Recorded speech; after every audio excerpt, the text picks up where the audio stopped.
تنظیم والا هم دا پکار دی چې داسې کسان ځان سره نه پرېږدي نه ډډه وکړي ځکه چې دا خو د مقصد شر جوړول دي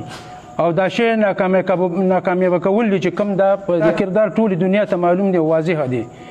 لکه ته د څه مقصد دپاره دې تنظیمونو ته راځي او څه کول غواړي هغه د ټولې دنیا ته پته ده. تنظیم په نوم د خلکو بېعزتي کول یا پکې خپل ذاتي مفاد حاصلولي نو دا غلطه ده. بوتي ته ثبوت راوړه نو ټیک ده بیا زه منم او که نه د ځانه دا خبره کړې نو دا په زول خبرې دي. داسې خو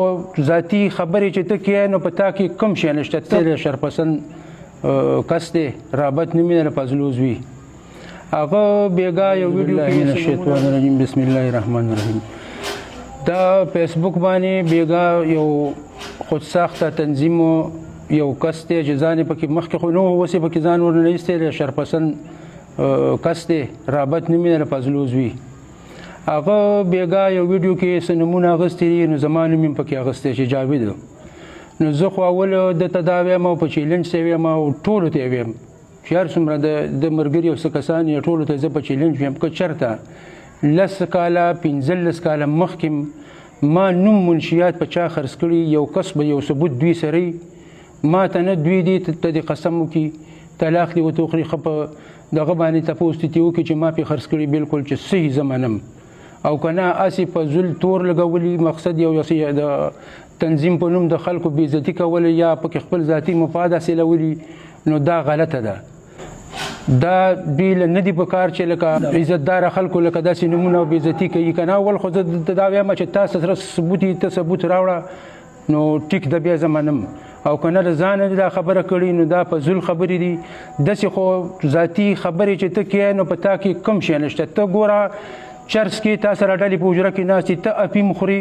د ټول قوم ته پته ده ته پوډر دې څکلي دي ته ټول قوم ته پته ده ستا کردار د چا نه پټ نه دی ستا کردار ټولې دنیا ته معلوم دی واضح دی.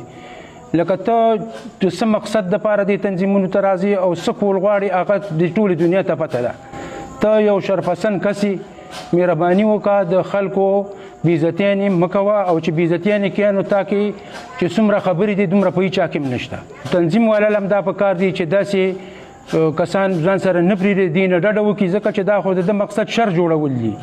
او دا شی ناکامیابه کول دي چې کوم دا په دې علاقه کې دا تحریک شروع شوی دی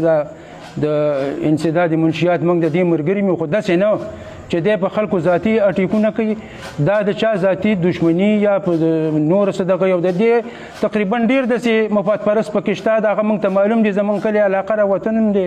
موږ ته ټول معلوم دي ټول بای نیم بای پیس ټول پیژنو چې د چا دې کې څه مقصد دی هغه ټول ښه ښکاره دي دې قوم ته د چا نه څه پټ نه دي.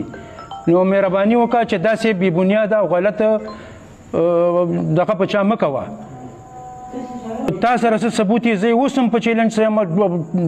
ټولو ته ویم چې چا سره څه ثبوت یې 10 کاله مخکې هم زه یې منم دی دې بالکل ثبوت پیش کړي چې یو کس له ما څه منشیات ورکړي یا مې خرڅ کړي بالکل زه منم. که پلار کې ایماني او غیرت پکې او دا مسلمان او ځان ته پښتون وي نو زه ورته په چیلنج ویم او داسې په چیلنج دا ما چې کوم ویلې دی دې و چې ده کې دا عیبونه نشته یا دی د دې قبیلې کس نه دی دی په خپله باندې اپیم خوري نو دی به څه څوک متاثره کړي غلط سړی دی او غلطې خبرې کوي.